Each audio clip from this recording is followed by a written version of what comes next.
Hello दोस्तों।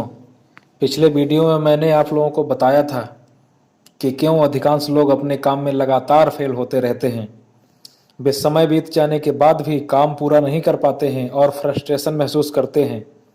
आप में से कुछ लोग स्टूडेंट होंगे जो किसी न किसी कम्पिटिटिव एग्ज़ाम की तैयारी जरूर कर रहे होंगे, लेकिन आप देखते होंगे कि जब आप एग्ज़ाम में बैठते हैं तो आपको एहसास होता है कि आपकी तैयारी बहुत कम है और आप असफलता का सामना करते हैं और अपने मन में ये एक बार निश्चय करते हैं कि इस बार ऐसा हो गया तो कोई बात नहीं है, अगली बार 100 में से कम 90 क्वेश्चन सही करके दिखाऊंगा और सिलेक्शन लेके दिखाऊंगा।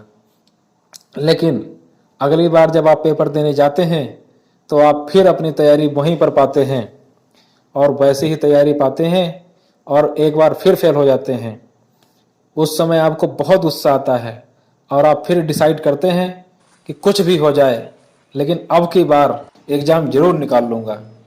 लेकिन अगली बार भी वही परिणाम मिलता है। ऐसा बार बार होता रहता है आपके साथ। लेकिन आपने सोचा है कि इससे आपका कितना नुकसान हुआ है? इससे आपका इतना नुकसान हुआ जितना आप सोच भी नहीं सकते। एक तो आपका कीमती समय निकल गया, दूसरे आपकी विल पावर कमज़ोर होती जाती है बार बार ऐसा करते रहने से। लेकिन आप फिर भी नहीं संभलते हैं। क्या आपने सोचा है कि ऐसा क्यों हो रहा है? तो इसका उत्तर है कि पिछली बार जब आप फेल हुए थे उसके बाद आपने सोचा तो था, शुरू भी किया था, लेकिन कुछ समय बाद उस पर काम करना बंद कर दिया और फिर से पुरानी गलत आदतों के हिसाब से जीने लगे। इसलिए आपको फिर से असफलता मिली है। दोस्तों, कुछ लोग कह सकते हैं कि मेरी भाग्य ने ही साथ नहीं दिया, तो मैं आपको बताना चाहता हूं कि ऐसे लोग कायर हैं जो भाग्य का बहाना लेकर अपनी कमजोरी छिपा रहे हैं। भाग्य सिर्फ उन चीज़ों में है जो हमारे बस में नहीं है, जो हमारे हाथ में नहीं है। जैसे हमारा जन्म होना, हमारे शरीर का स्वस्थ या दिव्यांग पैदा होना हमारे हाथ में नहीं है, और जो चीज़ें हमारे हाथ में हैं उनमें भाग्य का 1% से ज़्यादा रोल नहीं है। यह समझाकर मैं आपको यह बताना चाहता हूँ कि इंसान की सफलता और असफलता के लिए भाग्य नहीं बल्कि उसकी आदतें जिम्मेदार होती हैं। अच्छी आदतें सफलता और खुशी की ओर ले जाती हैं और गलत आदतें असफलता और कुंठा की ओर। दोस्तों, जो लोग अभी तक इस वीडियो को देख रहे हैं वो यह भी कह सकते हैं कि इसमें खास क्या बताया, ये तो हमको पहले से ही पता था।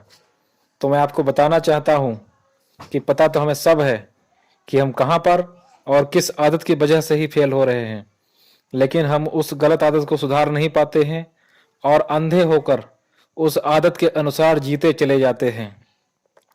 रोज 6 से 7 घंटे मोबाइल पर बिताना, सिर्फ गेम और वीडियो देखना आपको कभी भी सफलता की ओर नहीं ले जाता है। आप जानते हैं कि मोबाइल पर 6 से 7 घंटे बिताना ये मेरी बुरी लत है और ये एक आदत बन चुकी है, लेकिन क्या आप इसे छोड़ पाए? नहीं ना। यही फर्क है सफल और असफल लोगों के बीच। सफल लोग अपनी गलत आदतें जल्दी सुधार लेते हैं और असफल लोग सुधारते ही नहीं हैं।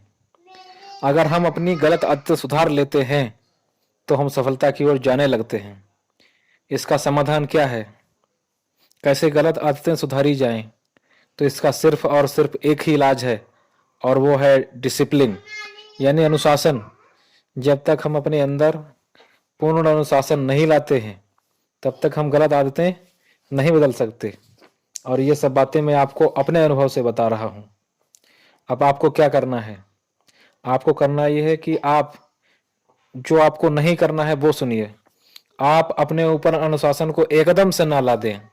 तो आप क्या करें बताता हूँ। आप मोटिवेशनल वीडियो देखकर जोश से भर जाते हैं और फिर अपना बहुत कठिन टाइम टेबल बना लेते हैं, जैसे दिन में 8 घंटे पढ़ूंगा, 10 घंटे पढ़ूंगा, इस प्रकार से। और कल का इंतजार करते हैं कि कल से पढ़ूंगा।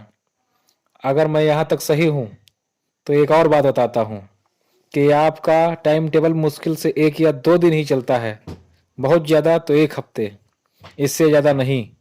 क्योंकि आपका मन जो कल तक तो अपने तरीके से आपको चला रहा था, लेकिन आज आपने इस पर अचानक बहुत ज़्यादा बोझ डाल दिया है, इसलिए आप अपने अंदर बेचैनी महसूस करते हैं और आपका बनाया टाइम टेबल 1 हफ्ते फिर से भी ज़्यादा नहीं चलता है और आप पहले से भी बुरी हालत में चले जाते हैं और 10 से 15 दिन तक आप ऐसे ही चलते रहते हैं। फिर कोई मोटिवेशनल वीडियो देखते हैं और फिर हर टाइम टेबल बनाते हैं, जिससे ये पहले से भी कम समय तक चल पाता है। आप अगर सच में अपनी गलत आदतें बदलना चाहते हैं तो सबसे पहले अपने सुबह उठने और रात में सोने का समय निश्चित कीजिए। सुबह 5 बजे हर हाल में उठ जाएं और रात में 10:30 तक जरूर सो जाएं। इसके अलावा आप कोई और कठिन काम शुरू ना करें। मोबाइल जो आप 6 से 7 घंटे रोज देख रहे हैं उसको प्रतिदिन आधा घंटे कम करें और एक दृढ़ निश्चय करें।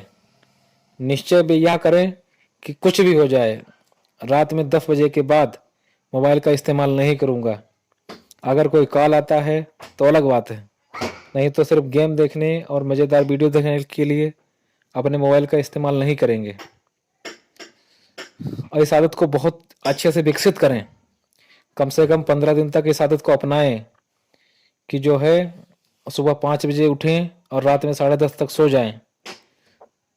अगर आप ऐसा करने में सफल रहे तो आप सफलता के निश्चित ही योग्य हैं, और अगर नहीं कर पाए तो आप असफलता के ही योग्य हैं और आगे भी असफल ही रहेंगे। और ये भी ना सोचें कि मैं किसी दिन करूंगा। ये किसी दिन ही तो इंसान को बर्बाद कर रखा है। किसी दिन करते करते बहुत सारा समय निकल जाता है और हम वो काम शुरू ही नहीं कर पाते हैं।